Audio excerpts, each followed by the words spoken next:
Hey guys, and welcome back to Pixel Cherry Ninja's channel. We're having a look at Puzzle Bobble, Everybubble. I'm really excited about this game because I like the Puzzle Bobble games. One thing that's always affected me is I'm colorblind and I had kind of issues with the colors, so I kind of enjoyed playing like the black and white versions of this, but there's some really good kind of accessibility options in this, and it is chaotic. I started the game, me on the left with some computer control characters, and man, it breezed through the level so quickly. And one of the main modes in this is story mode. Well, I guess it is the main mode of the game. You can play this up to 4 players, like you saw previous. I had 3 AI characters with me, and they just made the level really easy. So this time I was like, you know what, I'm gonna go it solo. Now I'm used to the older ones. I don't remember the older ones having a button for you to be able to swap the block, but I guess those are some of the modern features in there. I'm having a lot of fun with this.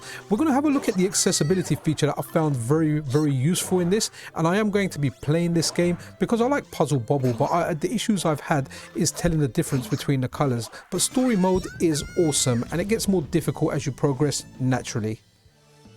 So a feature that I really liked, I don't think was in the earlier ones, but I went into settings straight away to have a look at this. Now in graphic settings, you can make the colors a little bit darker or lighter, but a thing I'm really interested in is the pattern. You can set the patterns on the bubbles. So if you're like me and you're colorblind, well, you can look at the patterns and play the game that way.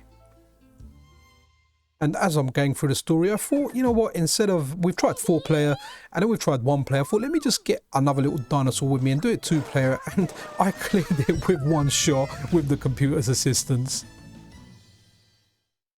And as you go through the game, it runs you through the different mechanics or the different blocks that you get, the different puzzle blocks and what they do. Honestly, I've had fun playing this, even though I'm clearing stuff here quite quickly.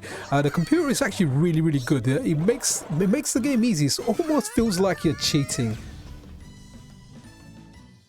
Guys, a thing to point out here, so when we're looking at the accessibility option, that gives you the shapes on top of each bubble. So if you're like me and you can't tell your colors, it makes things easier. I was playing this on the original Switch, not on my OLED Switch, and I found, even though my vision is 20/20 when I'm wearing my glasses, I wear varifocals. So if you're unsure what varifocals are, top part is for looking at things in a long distance, and the bottom part is for looking at things up close. Now even with my glasses on and my correct prescription I actually got recently, I had difficulties working out the shapes, especially like the 3 and the 4 kind of sided one, and it was a little bit difficult. I had to like concentrate to look at them even with my glasses on, so just bear that in mind. Playing it on my TV when I had it docked was absolutely no issue. I could see everything clearly. So I just kind of want to point that out because it's nice to see color blindness, addressed in games, which is awesome, obviously. But these shapes are quite small, and if you're playing it on a Switch Lite, it's going to be even smaller. It might be okay on the OLED. I should actually test it out on my OLED at some point, and just to see if that's a better option to play it on. So here's an interesting mode, Puzzle Bobble versus Space Invaders, and I'm thinking, what is this? And it's nice to see what they've done over here. Just a little bit of imagination, and Space Invaders is something that's owned by Taito, and so is Puzzle Bobble. Just for the record, Puzzle Bobble was called Bust a Move, I think, outside of Japan. I always preferred the name Puzzle Bobble. Let me know what name you preferred. But Bust a Move, I don't know, it just didn't make sense to me. I always had Bust a Move. I had like Bust a Groove, the kind of rhythm game, rhythm dancing game, whatever, in my head instead of this one. But this is a lot of fun. It's just really weird. You've got the bubbles moving down like the Space Invaders. You've got the fire coming down, and you're kind of popping the bubbles. But definitely an interesting twist. It's nice to see these kind of extra little modes on there. I feel it adds value to the game, and it was nice because when we were younger and we got some of these games, it was nice to see the extra modes in there, and it's nice to see them coming in now. And one thing about the game, I really do like the graphics. Even though I like the old kind of pixel graphics for the older games, some of these kind of new graphics that look kind of hand-drawn, haven't looked into it to look at exactly how they're produced, but they do look really nice. They're like a nice natural evolution of the previous games graphics, and honestly they look really nice. The colors are nice, they're bright, the dinosaurs look nice, and when you're actually selecting your characters, you can actually pick them to have like different accessories. Like there's actually a dinosaur with an afro. We'll have a look at that in a second. Hopefully I've got footage of that. If I have, I'll definitely get that dinosaur with an afro, because hey, dinosaurs are cool. What's cooler than a dinosaur with what's cooler than a dinosaur? A dinosaur with an afro, of course.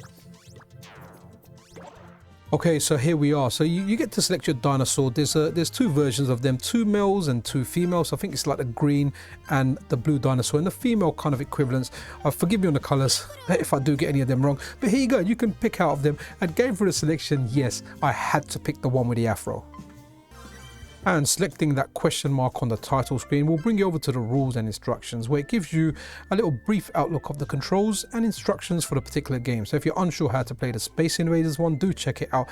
In the story mode, it does actually kind of prompt you when you're playing the game, but hey, if you missed it or you skipped it or you just want to watch it separately, you can.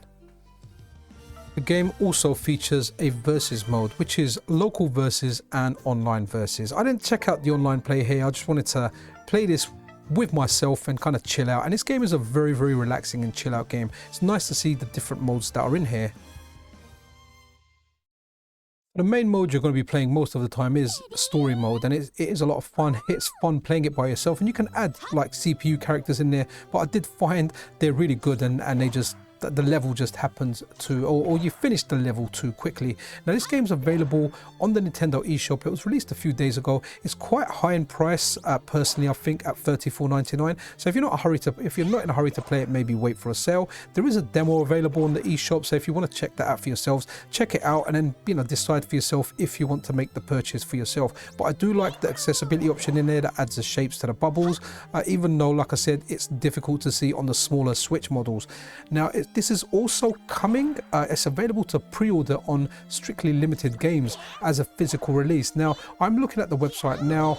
The standalone game in a normal case is, so I'm talking pounds here, is £44.65. Then they've got like a big collector's edition thing, which comes with two plushy toys of a green and a blue dinosaur, Bub and Bob, I guess, if that's their name. And then you've got like another edition in there, which is like $80.38. Sorry, the super special one with the two plushy toys is like £133. Then you've got another one for £80.